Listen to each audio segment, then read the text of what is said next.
Hello. I am, if you guys can hear me and see me, give me a thumbs up.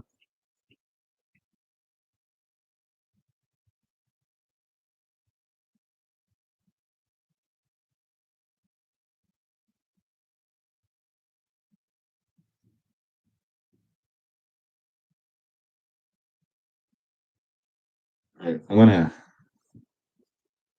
myself today.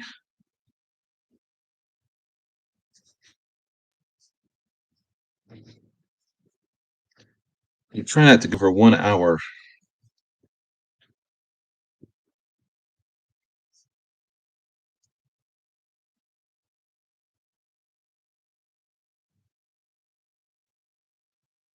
All right, Sarah's got me. Okay. All right. Hopefully you guys can hear me and see me okay. And um, I think there is I think I was listening to the live stream that I did on Monday, and it seems like the longer I went into it, the worse the audio got. So maybe if I keep this to just like an hour, um, it should be okay. I'm hoping it'll be okay. All right. Hello to Sarah. Let me go back here to the top. Tammy Wright, Mark Collins, We Fly Soon, Gregory, Angel, Kathy, Coco, Melodies, Pamela, Steph's, Jackie, Jellyfish, Tom L, Judy, Titus, Nancy, Janice. All right. So I got a Keto Mama, Essie Bach, Pastor Gary. uh, Gary, I just to let you know, I did not see. I know we talked about August. I don't think you ever gave me a date. So if you want to shoot me a date or some dates, we can see what works. There's 133 people watching. It's a lot of people, isn't that? I think that's a lot of people. I can count to 460. uh,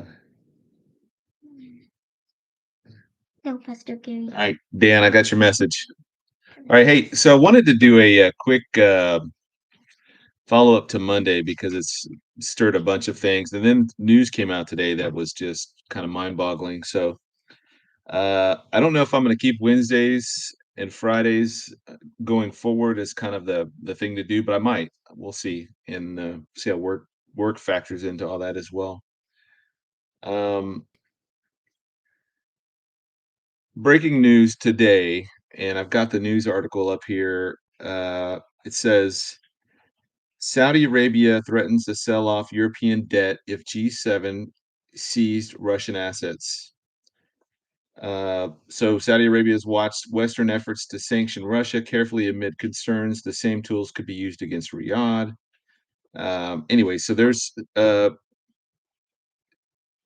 somewhere in the neighborhood of 300 billion in frozen Russian assets that are being held by the G7 and Saudi Arabia, who now has become officially part of BRICS, which is the Brazil, Russia, India, China, South Africa. Um, I think there's some new nations in there. Saudi Arabia, I want to say Ethiopia, um, and it was Argentina. Argentina dropped out of it, but they basically are a block, an economic block that are looking to move away from the dollar or de-dollarize their economies as best they can. And I don't know if they're coming up with their own form of currency or if they're just trying to use like a basket of currencies within this coalition to offset their dependence on the U.S. dollar. But here, Mohammed bin Salman, who is the heir apparent, is threatening to sell off somewhere in the neighborhood of they have probably billions to trillions worth of bonds, euro bonds and stuff. If NATO and the G7 keep that 300 billion that they seized from Russia, and let me just say, if they do that, it would be would be catastrophic for Europe, but it would also be catastrophic for us because I mean it's a global economy. We're all going to feel it. Um, so, anyways, I the news was pretty shocking today, and let's see.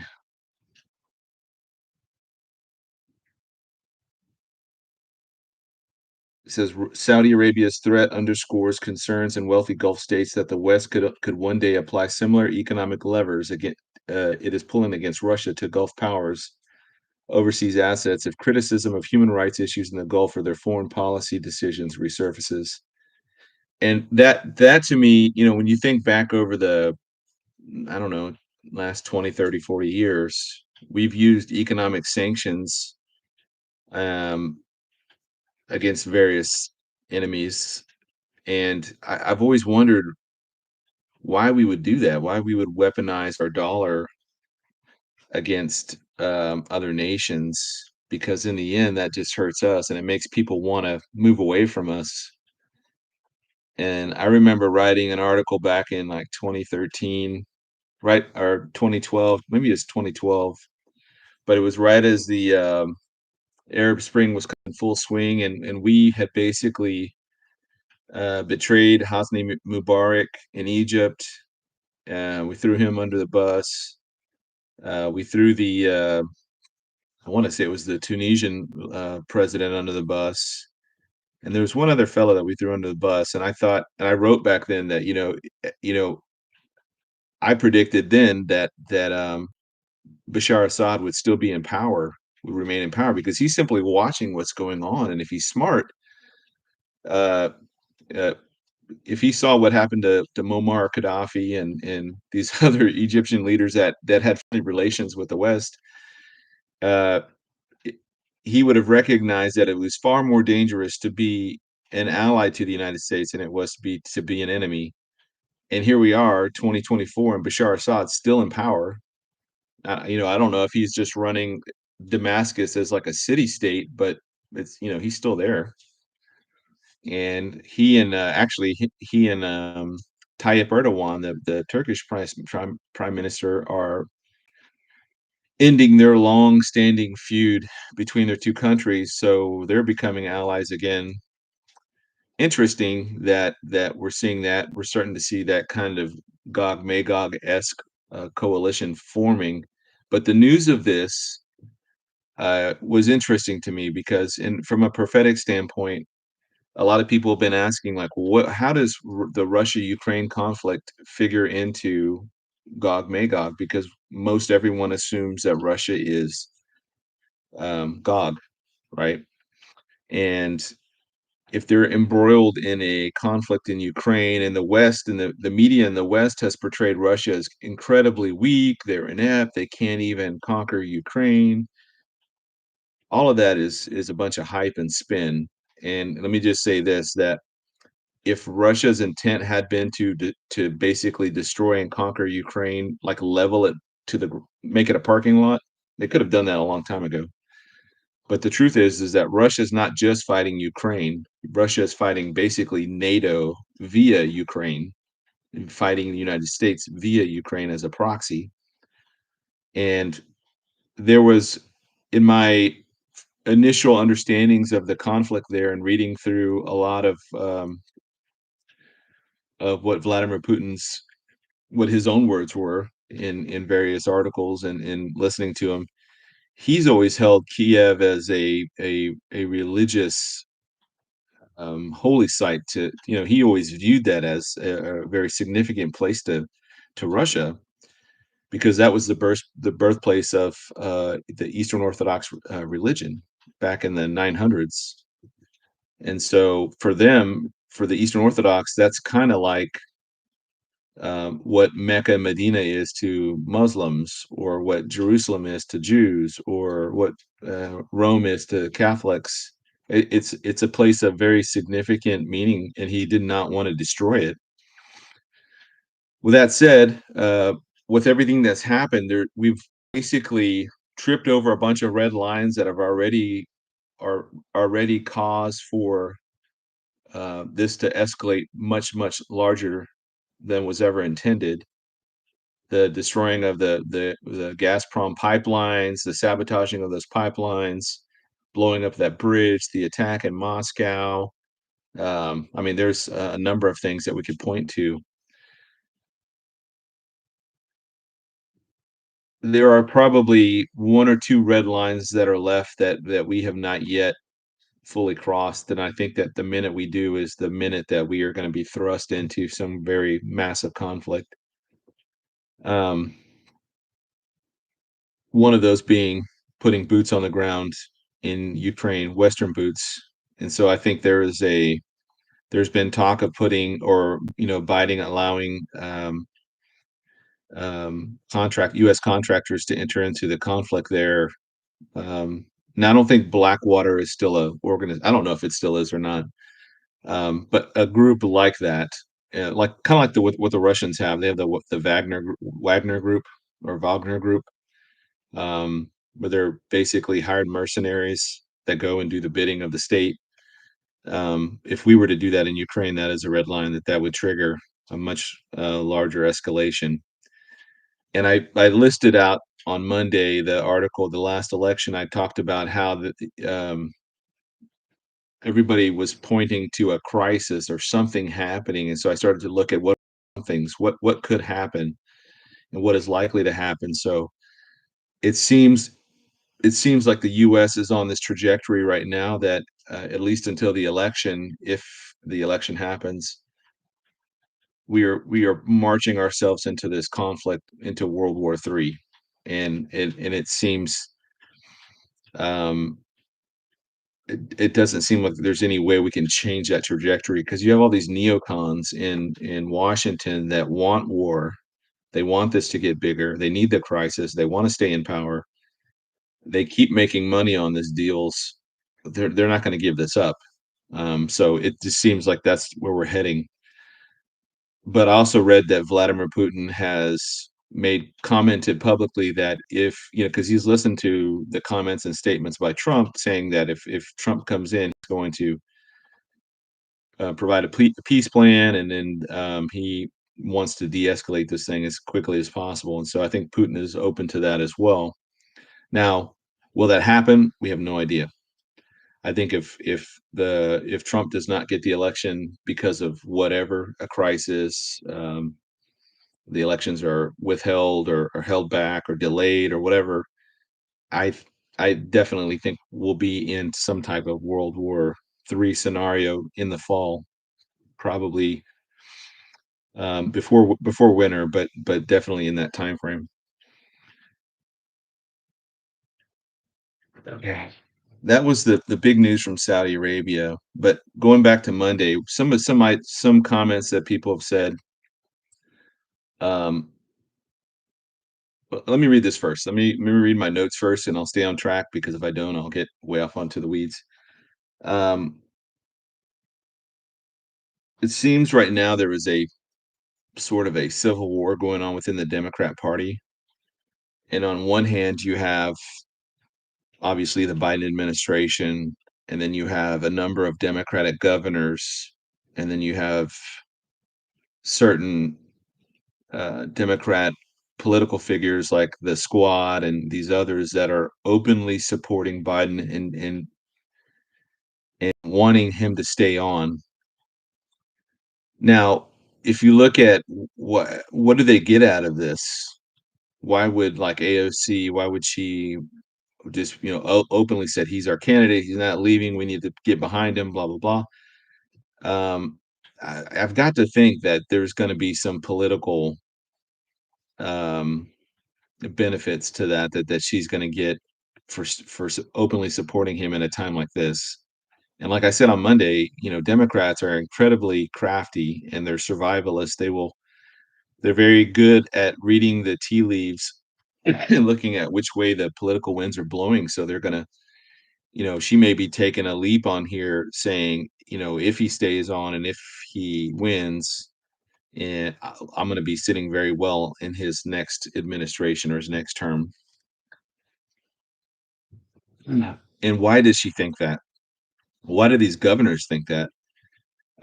They all came out and maybe they're just saying it to say it, but he must have offered them or their states some serious um,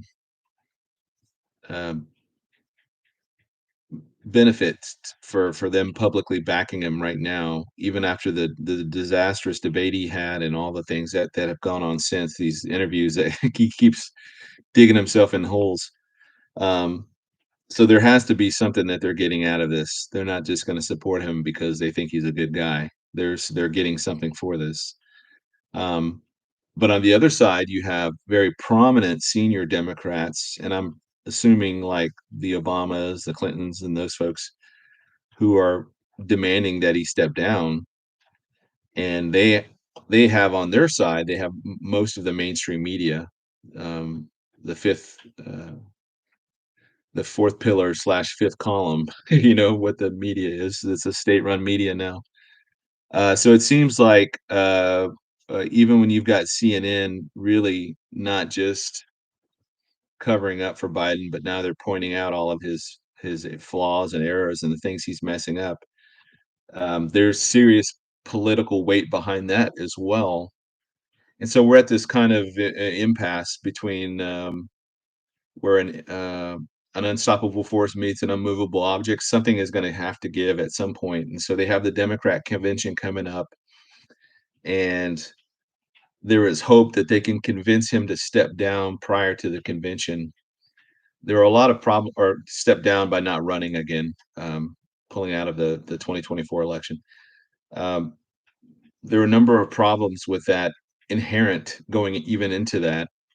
And so on here, I was looking at, if you look back to 2020, there was 4 swing states that played a key role in all of the issues that were going on, the where they stopped counting the ballots at midnight, and then the next day, Trump was winning when they stopped counting, and then the next morning, Biden's automatically winning. Um, but here's some issues. So Nevada, the last day to change the candidate's name was June 28th, which is the fourth Friday in June.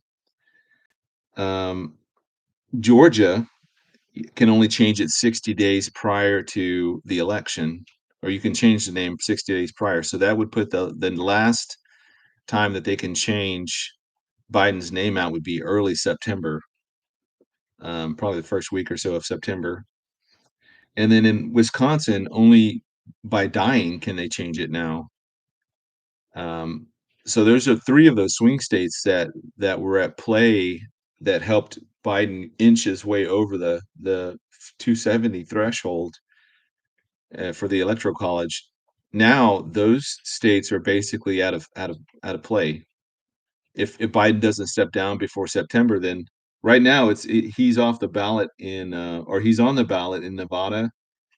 It seems like he's on the ballot, going to be on the ballot for Ohio, and then Georgia. If he hasn't pulled out of the race by early September, he's going to be on the ballot there in Georgia, and then I don't know what he's going to do with Wisconsin. So they've already had their primaries. They already voted. The delegates are already allocated for Biden. Uh, so what do you do? And that goes for any candidate that they put up there. Let's just say that um, um, let's say in October, like late September, Biden has some type of episode and it's irrecoverable. Like he cannot recover from this. He has to. They're going to medically disqualify him. Invoke the 25th amendment, and he's going to be forced out. But it's too late for a lot of these states. Biden's name is still going to be on the ballot in those states during the election. So I don't know. And looking at the on my Facebook page, I've been posting the electoral maps that you have these channels on YouTube that are always updating the maps and stuff. And it seems like even the deep blue states like New York and Virginia, or not Virginia necessarily, there's some deep blue states that are now leaning Democrat. They're not a foregone conclusion anymore. And I made the comment a week or so ago that I personally think that every state's at play now, is up for grabs by Trump. I don't care how blue it is. Um, so with that said, there are then what does the left do? What does the Democrats do in order to stop this flood? Because it's not just going to be Trump coming in, but it's going to be Republicans up and down the ballot, in the Senate and the House. So they could flip both the House and the Senate and the presidency. And this isn't the same as it was in 2016, where it was the outsider coming into the Republican Party. Trump is the Republican Party now. That the party has bent around him now. It is a very different situation, even from 2020, where you had some Republicans that were friendly to Trump and some that weren't. Now it's if you're an enemy of Trump, your political career is done. I mean, he is the Republican Party now. It's very much changed. And I think a lot of what's caused that change is this nonstop persecution against him for the last 9 years. And every time the left impeaches him or throws up some kind of lawsuit, it's all frivolous and it's basically falls apart. And it's back to the point where he's just weathered these things. And the only thing I can think of why he's weathering these things is that God wants him in that position for this particular time. And again, I'm not saying that Trump is our Messiah. I'm not saying that Trump is the pastor in chief or anything like that. I mean, you think whatever you want to think about him, but God can use ungodly men and has used ungodly men throughout history. Nebuchadnezzar, Darius, Alexander the Great. I mean, God uses these ungodly people to do his to establish and the geopolitical flow of time. He uses them, and he's even had prophets write their names ahead of time, saying, "Hey, you're the man that's going to be in power here." And this is, when these guys read this, like when Darius the Mede read that, uh, they're blown away. They're just like, "Yeah, man, the Jews, you go back to your homeland." "Oh, we're not going to keep you here anymore." Alexander the Great spared Jerusalem because he saw his name basically described in Daniel, or who the kingdom of Greece and all of that stuff. So he ended up sparing Jerusalem. So there's reasons for why God uses ungodly men in the leadership roles and of these nations and empires. So that said, um, we'll see what happens going forward. But it seems that the as time goes on and the longer that Biden stays in the race, the more desperate the Democrat side's going to be. And in a human sense, in my human flesh wants to sit there and laugh and mock and join in with everybody else and making fun of them, because that's what they've done to us for the last, forever. But I don't think that's what we should do. I think this is an incredibly dangerous time to be an American and to be here right now, because not only are we seeing this chaos unfold in Washington, but all of our enemies are seeing this unfold in Washington as well. And it puts us in a very precarious place. Yeah, just Vicky says it's going to be a vicious season. I agree. Vicious is probably the right word. Um, Now, how can the Democrats pull a W out of this? How can they pull a win out of this whole fiasco? It seems impossible at the present, which is what led to my article on Monday about a crisis being introduced at the last second that is used to mask the deception. Now, let's just play this out hypothetically. Let's say that Biden stays in and refuses to concede. And it's not so much even Biden refusing to concede, although I think it is him, but it's really his family is driving him to do this because um, they have a lot of crime under their belt. And they have a lot of blood under their on their hands. and they have a lot of money and a lot of laws that have been broken, and they need to make sure that whoever takes over next is not going to come after them the same way they came after Trump. That's really what it's about. This is about protecting Biden Inc. And not just Biden Inc., but Clinton Inc. and the Obama Inc.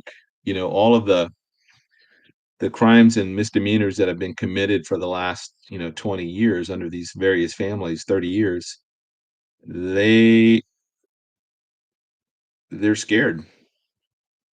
Again, in their desperation, I think this puts us in a very precarious place. So one of the mechanisms that they've been using for the last few years to not that I don't think that they saw this potentiality with all of the stuff going on with Biden right now, but I think they were using this more for like the down ballots and stuff to introduce chaos and confusion at the electoral process. But it was with all the open border stuff, the illegal immigration stuff. And if you listen to somebody like J.J. Carroll, who was this retired customs and border agent, he's been in for like almost 25 years. He estimates that we're somewhere more than 10 million, but somewhere between 10 to 40 million illegals have come in. And we're finding out through various YouTube influencers and podcasters and stuff that it's these illegals are being registered to vote through various federal agencies and state agencies like welfare and any health and human services and these other places that are providing benefits to these illegals are also registering them to vote, which obviously is illegal. Um, but Elon Musk had a good point on this on X. He said, um, and I'm paraphrasing it here, that they're using this flood. Not only is it going to add to the census, and then when it adds to the census of a particular location, it will increase the number of electoral votes. Even if they don't vote, it still adds to the electoral votes that are authorized for a particular location. But the sheer number that they can introduce into the election process, like fake votes, mail-in ballots, all that kind of stuff, people registering to vote with don't that have no IDs or there's no ID required to vote or anything like that.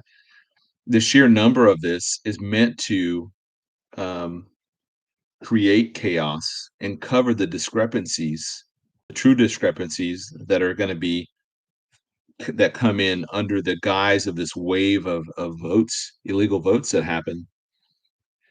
And this could really derail the electoral process for months and months and months. So I think that was the intent, and that makes sense to me.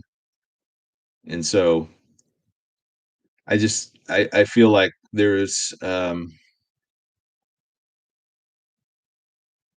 I feel like for the last 30 years, I've written my congressmen, I've written my senators. I encourage you guys to do the same thing. And I'm like, the Republicans, even when they're fully in power, it's like they're always fighting for the status quo while the Democrats are fighting for blood. And they're fighting to stay in and take over forever. The Republicans are just fighting to get along and to compromise and all this. You can't compromise with a party that is hell bent on destroying your country. There's just no, you can't compromise. You can't compromise. And I'm not calling Democrats termites or roaches or wasps or anything like that. But you don't compromise with those insects when they're invading your home. They're trying to, like termites are trying to eat through the wood in your house. There's no compromising with you. You kill them. You get rid of them. And I'm not saying that about politically. I'm just saying that you can't compromise with people that do not have your best interests at heart, that don't share your worldview, that don't want your family to enjoy the quality of life you have. You have to get rid of them politically. We have to get rid of them and remove them from any levers of power or influence. And we have to do the only process that's afforded to us right now is the ballot box. And so now they attack the ballot box process. So how do you fight against that? Well, I think the fact that we're talking about it now, and not just me, but many other people that have much larger audiences than I do are bringing this to the attention of politicians and bringing this to the attention of other um, people that can make decisions at the state and federal level. And I think that that's what we have at least going for us right now. There's a lot less naivety um, going into this election than we had in 2020. We were all kind of like, myself included, we're kind of swept up with the size of the Trump rallies, and we're thinking he can't lose. Look how many people there are at this. There's 20,000 people at this rally, and and it just seemed like it was a foregone conclusion that he was going to win. And yet 2020 played out the way it did. So I think there's a lot less naivety this time around than there was last time. And so looking at getting into the weeds on these things and looking at how are they registering people to vote? People that don't have IDs, they're not citizens, they have no business voting in our election. They have no business being here, period. But how are they doing this? So you begin bringing this up to the political leaders in your state, and you're saying, "Hey, look, agencies over here are registering these folks to vote," and you put a spotlight on. And so when you put a spotlight on it, um, it causes them to either stop what they're doing or find alternative means to do that. And so I brought out here a list of things that we can do. What can we actively do for our nation right now as an audience? There's 442 people in here right now. What can you do? Um, and I there's here's one thing, obviously, is vote, but there's a number of people that I've gotten emails and messages from that have said, "Well, I can't vote for Trump for X, Y, and Z reasons. He supports abortion, or he's has mean tweets, or he is ungodly, or he is whatever the reason is." I'm not. You need to vote your conscience. I'm not telling you not to. But here's what you can do. You can pray for our nation. Pray earnestly for our nation and for our leaders.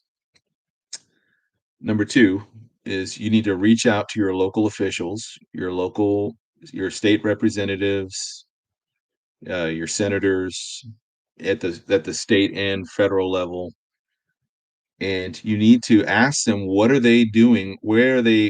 How are they helping to protect the electoral process? And just be that squeaky wheel. Be, constantly emailing them, constantly call them. Be polite, be nice, be professional, but you need to get in touch with them and let them know, hey, what are you doing specifically to help stop this? Because this is happening right now. If you're on here right now, you can do it because you can go to your state representative's website. You can go to your governor's website. You can go to whoever, and you can get their contact and start emailing them. You have internet, or you can call them if you prefer to talk to somebody.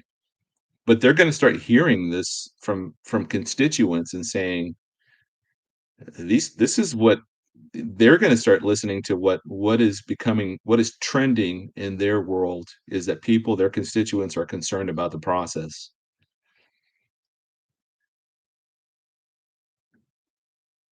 Thirdly, you can support your candidate financially, or $5, $10, or whatever you feel comfortable supporting them with. You can support candidates that you like, but they're not even in your district or your state or whatever.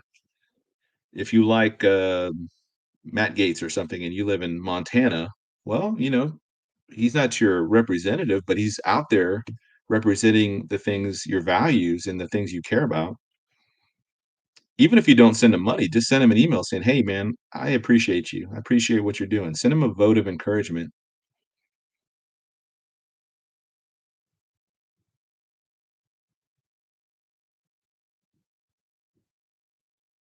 I mean, these guys love to hear that. I mean, I don't think you get into politics. Most people don't get into politics because um, they're 100% altruistic. I mean, most politicians are somewhat narcissistic in the sense that after a while they begin to believe their own hype and stuff. But if they're out there representing your values and their, family values and your Christian values and things like that, just send them a note of encouragement. Say, "Hey, man, thank you for what you're doing." Um,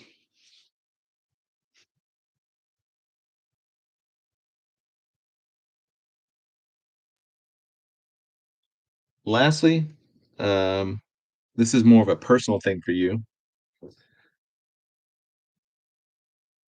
I'd say work out, take care of yourself, eat healthier, start exercising.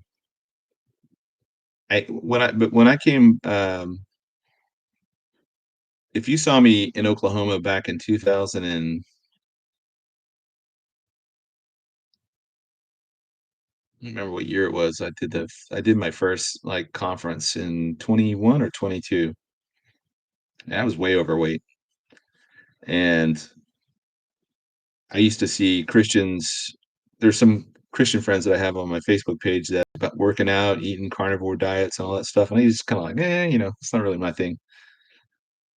And then since August, since I came back most recently from my last deployment, I just started hitting the gym 4 days a week. And I feel better. I have more energy. I look better. I feel better. I I just think on a personal level that I'm not saying that you need to get, supermodel status or you don't need to, whatever, but just you just have more energy and you'll feel better. And if things do go south for the country, you're going to be in a better position at that point physically. And again, whatever that is to you, some of you may be not able to go to the gym or anything like that, but you can work it at the house or you can do some stuff around the house to begin, just maybe walks or some exercises there in your living room or your floor, push-ups, calisthenics, whatever it is that you can do. Um,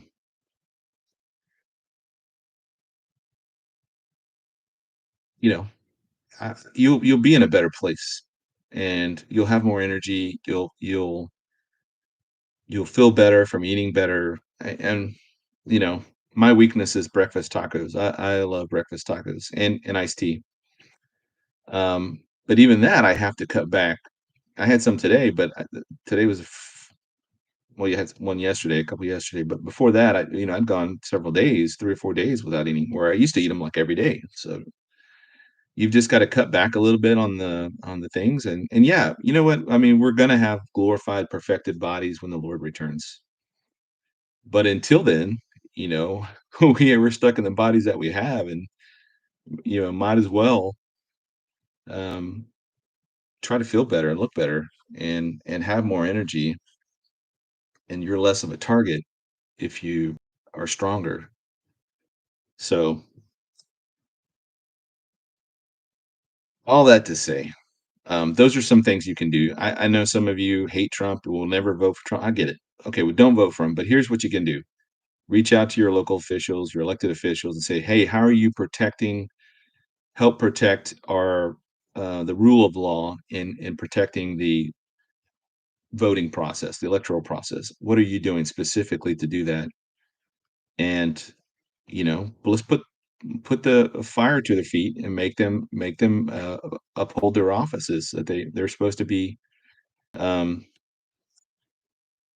sworn to protect and defend the United States. And even if you have Democrats in your as an elected leader, ask them why wouldn't they support it?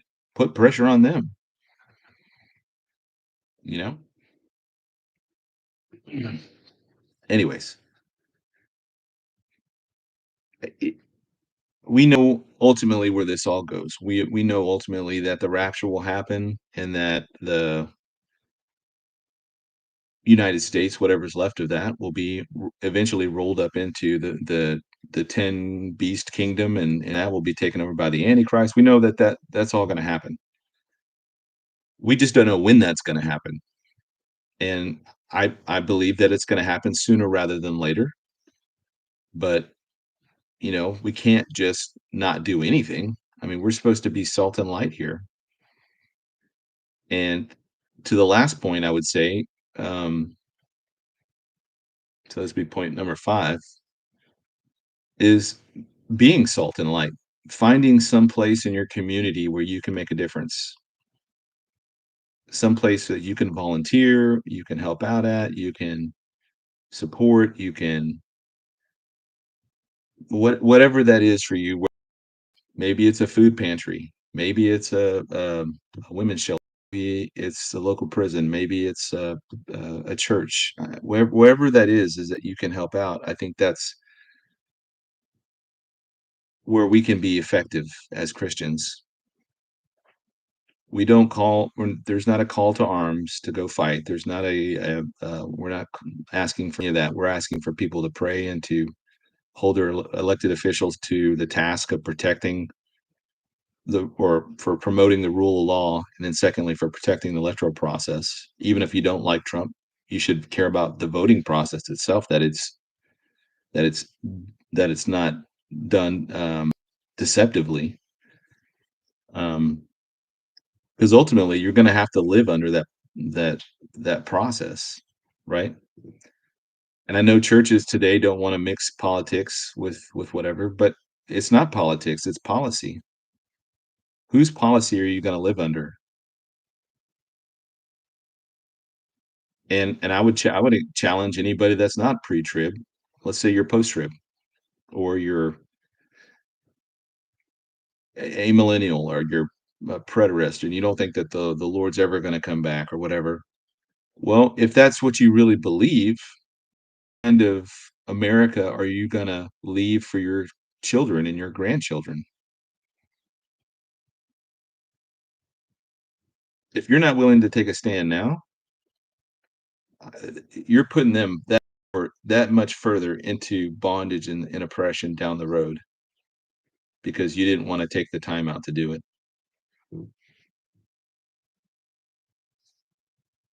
Hold your church leaders to, account as well. I've done it to mine.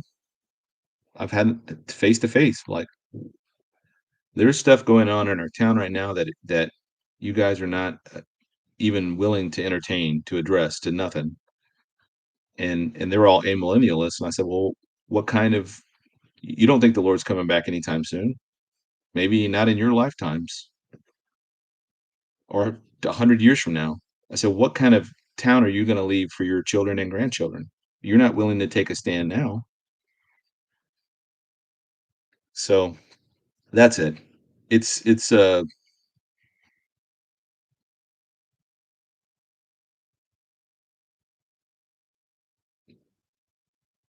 a little bit uncomfortable. I know many of you are not that type of people to just go out there, but I think that when you remain silent, you're tacitly giving approval of whatever's going on. So we cannot remain silent. We can't. We have to be salt and light, and that is that is really what was driving today. I really wanted to share that because I've heard from a lot of people that said, "Well, I can't support Trump." Okay, I'm not trying to talk you into. I'm not trying to convince you into to voting for Trump, but you can hold your elected leaders right now to the task of enforcing the rule of law and protecting the electoral process. If nothing else, if that's all you do that. Do that because we found out in 2020 just how much power governors have. They have an immense amount of power. Before that, I would have said I wouldn't have given 2 thoughts about how much power the governor does or doesn't have. But we all lived through 2020 and 2021, and for some folks, it was into 2022 that had to do the social distancing and the mask and you know, the jabs and all that kinda stuff. And I mean, I'm seeing it around here, right, for the last couple of years, people are flooding Texas, not from Mexico, but from other states. They're coming from California, they're coming from New York, they're coming from Michigan, all these other places because their governors are tyrannical. Well, when the church doesn't stand up and make its voice count, That's what happens. Bad people take over. When there's a vacuum, something is gonna fill that vacuum. So, we have to make our voice known. If the church never stood up in the late 1700s, we wouldn't even have a country. It was the Black Robe Regiment, these preachers that were out getting everybody fired up, these congregations to stand up against the tyrannical Mad King George over taxes on tea. I mean, think about how much further down the road we've come of what we're willing to tolerate. And one of the charges that constantly gets um, laid against pre-trib folks is that we're so heavenly minded. We've always got our head in the skies and waiting for the rapture that we're not any good here on the earth right now. And although that's not true, because prophecy has always been a powerful motivator. Um,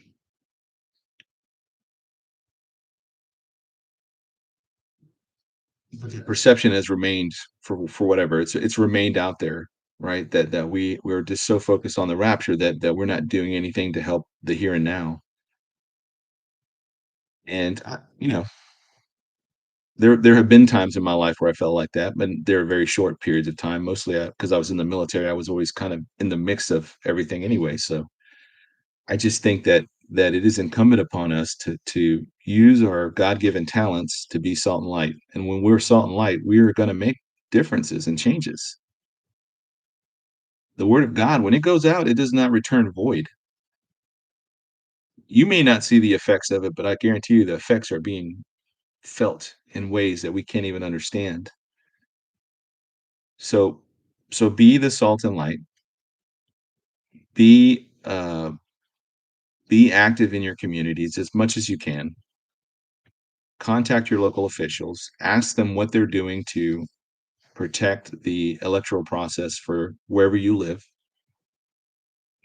Bring to light, I mean, just a little bit of research on Google will bring to light that they are registering people illegals to vote. I mean, it took me all of like 2 minutes to find something on it. So share that with them. Say, hey, what are you doing? Why are you not on the floor at your state capital or at DC or wherever they're serving at, whether they're state or federal, and just jumping up and down and pointing out this is going on because we still have time right now. We're 6 months before the election, roughly. There is still time to prevent this debacle that could happen. Now we can't necessarily we're not going to stop necessarily any crisis that happens because a lot of those things are done at levels that are completely unknown to us and we have no power to stop that.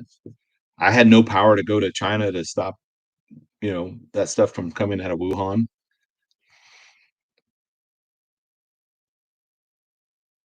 But to whatever degree you can, be that salt and light. So, anyways, head on a swivel. Oh, when I say that head on a swivel, that's a military term. You're constantly looking left and right. You're always kind of looking at your surroundings. You have a good situational awareness. Speaking of crisis, if you live in a sanctuary state or sanctuary town or whatever, there are rumblings, undertows of things going on right now between all of the gangs and stuff that are coming out of Venezuela, that are coming out of Honduras and Guatemala and El Salvador and these other places, and they're moving in. They're coming up that pipeline through Mexico, and they are beginning to take over and challenge the gangs that we have here now. Like the normal, I say the normal gangs, but like the gangs that are native to the United States, and that's turning into turf wars. And I mean, we've heard JJ Carroll was talking about his contacts that he has in Chicago. These are gang members, Blood, Crips, all those kind of guys. They are they are ready to go to war against like MS-13 and these other groups that are coming up like this summer. They're looking to go to war because they're moving into their trades. They're moving into their they're taking over. There's just too many of them. So that's part of why I would say be careful where you live and be careful when you're out and about. Just head on a swivel, always kind of keeping up with your situational awareness and where you are. We're going to the coast in a couple weeks, taking the family down there, and I've heard that there's been some shark attacks down there. So obviously, for me, that's like situational awareness. We get to there, we'll tell the kids, "Hey, look, I don't want you to go out too far. Here's the like maybe to your knees or something, and always be looking, because you can see a shark coming most of the time if their fins are sticking out. That's you got to build that situational awareness into them so they know what to look for." Alan says, "Don't go swimming." Uh, all right. That was really all my thing. So on a personal note, I'm looking to do more live streams, and fingers crossed if I do get my fiber internet cable stuff. It's already the house is hooked up. We're waiting for the town and the neighborhood and everybody else to kind of get hooked up to the system. But once that happens, man, I'm gonna start doing a lot of stuff and a lot of different things too, not just streaming directly through YouTube. So um, expect more from me in those regards. And then the only conference that I've committed to from here on out was the one in Ireland. And then my wife was like, "Well, why don't we all go?" I was like, "Well, it's gonna be very expensive." Not to mention, oh my gosh, I can't even imagine. My kids have not been on a plane before; they've never flown, and so that'll be interesting. We'll see how that all plays out. I want to see the very last first comment. I don't know why I said last. Let's see, Pastor Gary. Well, I was trying to read his comment here, but he said he was on the streets. I just lost it. Was on the street sharing the gospel the other day and got told to go, shouted at individual proclaiming Lucifer as their God, but we kept preaching. Others keep sowing in these times. Amen.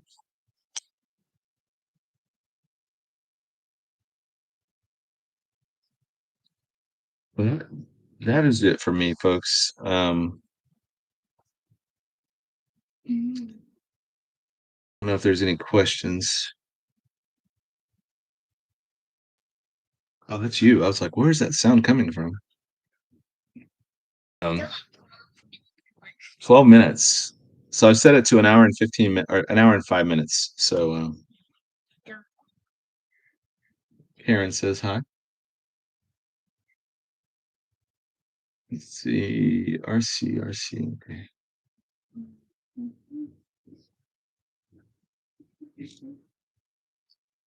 And somebody emailed me or wrote on there about the Statue of Liberty and Tyler's video on that and started giving me all the deets on we call it the details on um how the calculations and stuff are wrong and like a paragraph.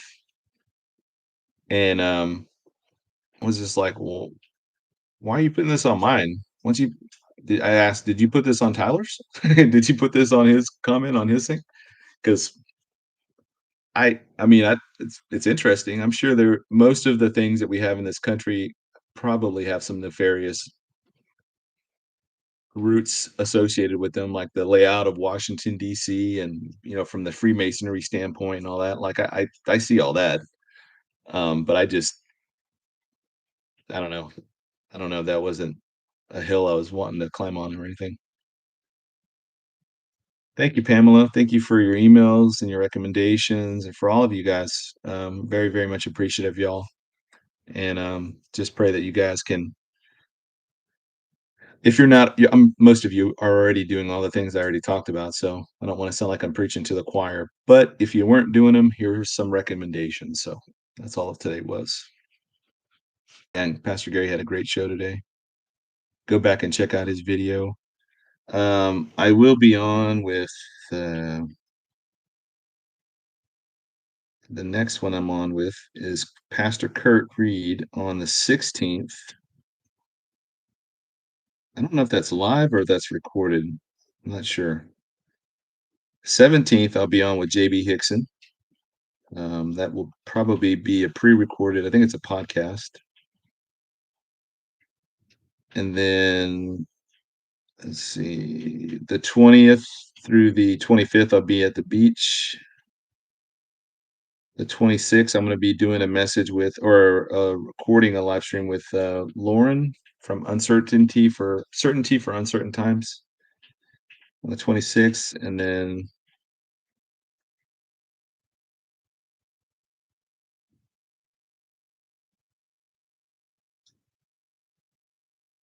August 1st, Stand Up for the Truth. So that'll be with David Fiorosa.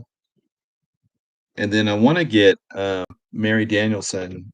I can't remember what's hers.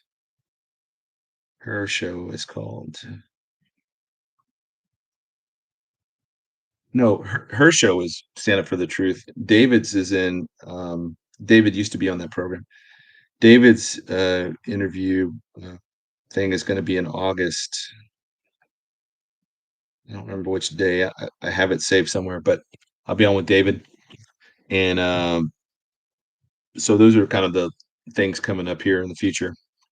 So I know there's a lot of. I just think between now and then, between now and election, things are going to start getting really, really out of control in a lot of in every different kind of front. So I don't want to limit myself to just 1 hour a week or 2 hours a week. I'm just going to open it up to like Monday, Wednesdays, Fridays, and I'll try and keep the noon, afternoon time frame. And then if I am deployed for hurricanes or anything like that, I will go on those nights, those evenings that I'm at, presumably at a hotel. If I have, as long as I have internet, I can do it. I'll be doing them basically on the same nights. So, uh, yeah, and I would say Pastor Gary, you know, for me, another reason for working out, I'm less likely to.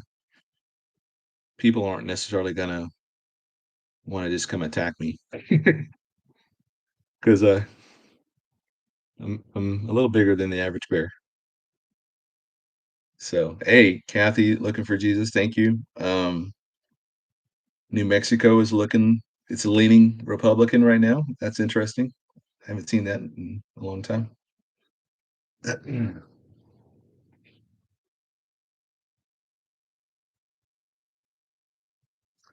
All right. Well, hey, I'm gonna let you guys go. Y'all have a great day. I'll try and be back on Friday. I still want to do stuff on Rumble. I just have not. I had to.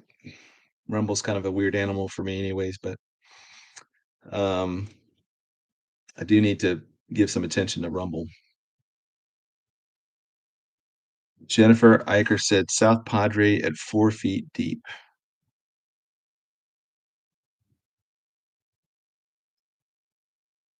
Yeah, I'll have to look at what I think the last attack was in.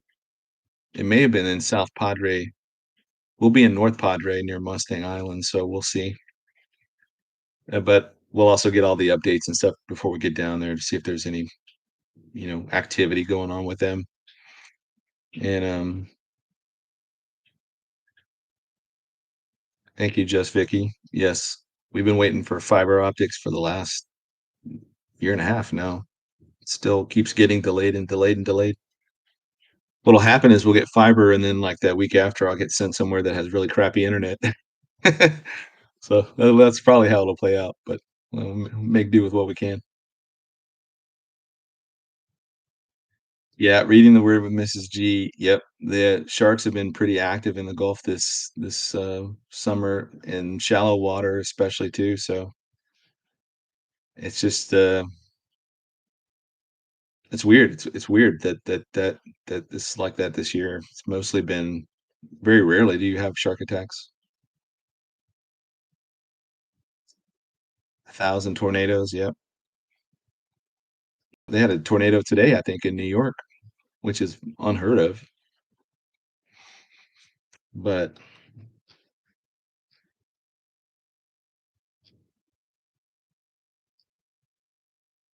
one of the things that if we do get fiber and I'm still here and all that stuff, one of the things I do want to resurrect is the Discord where we can meet on Discord and I can probably bring on 5 to 30 people and then we can all see each other, interact that way and stuff and talk directly. And I may go back to Thursdays on that. No sharks in heaven. Yep. Pete, you need me for Ireland for yeah, man, good grief, man. That's gonna be expensive. Ooh, God's creation. Shenandoah says God's creation probably knows something is going on with the earth. That is very true.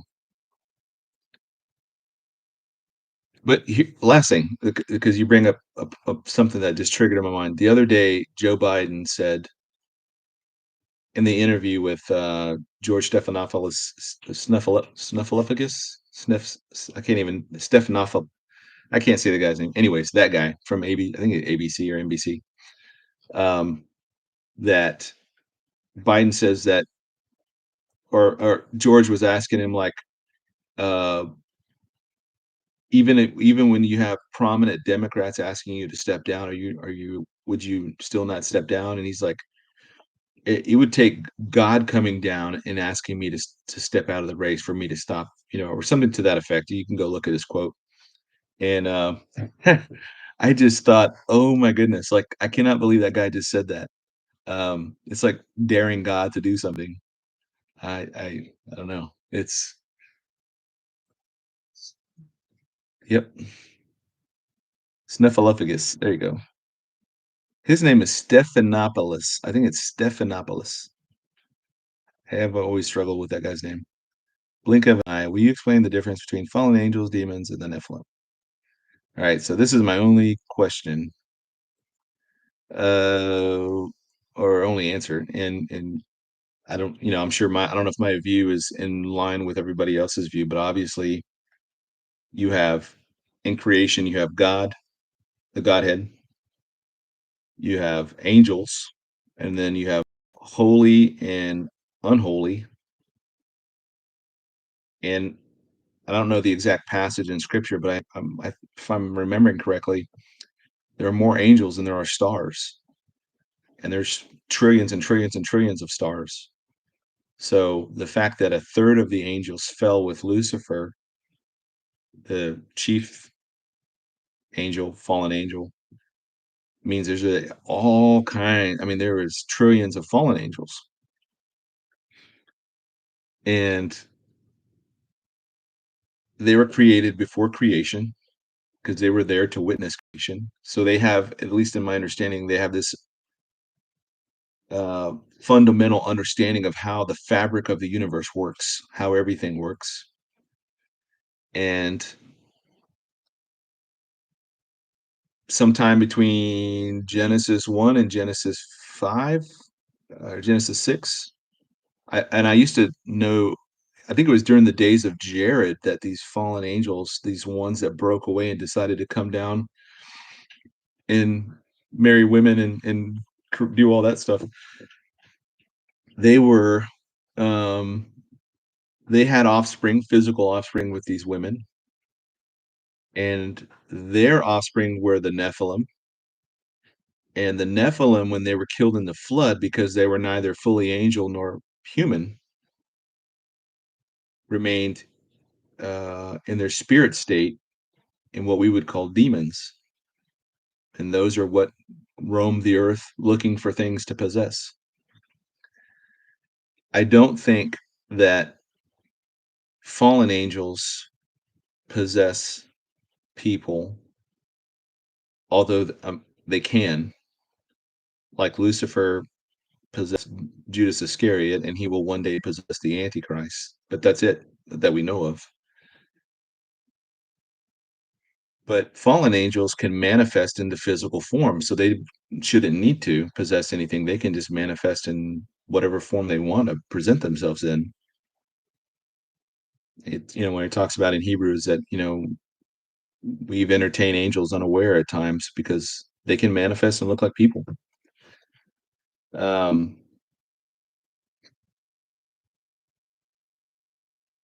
with that said, so that's where I think all of those categories are. You have God, you have the fallen host, there you have the angelic host whose numbering goes into the trillions. You have the holy and the unholy, or the wicked, and then you have mankind, the offspring between the there's my time. The offspring between the fallen angels and the humans uh, created this Nephilim, and when the Nephilim were killed in the flood, that created a whole bunch of these what we call demons who basically don't have bodies and now look for things to possess. Now, where do angel where do aliens and all that kind of stuff fall into? I would say that they're a component of the fallen angels, a section of them or whatever that are designed specifically or assigned specifically to deceive people, in, in the form that they do. Um, I think that they have worked with humanity at least since Roswell, since the mid 20th century, and they've allowed some of these physical bodies to be taken and kept by the military and by the government, CIA, whoever, and they are now creating these things, what would they call manufacturing intelligences. They're creating these things to create like clones of these things. So, anyways, that's kind of where I see that. And one day, either they'll be used or not used as part of the false flag event or Project Bluebeam or some other thing like that. And I think that's where they'll come into play. All right. Well, that's it for me.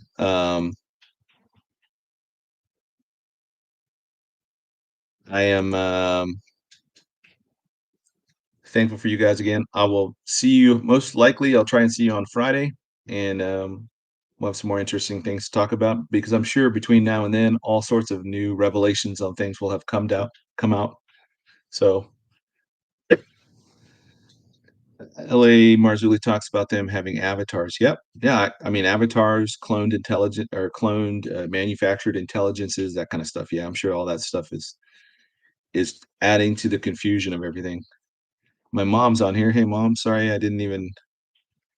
I was busy listening to Gary. I was doing my notes, and then I was listening to my work thing. I had to listen to. So doing three things at once. But okay, I'm done.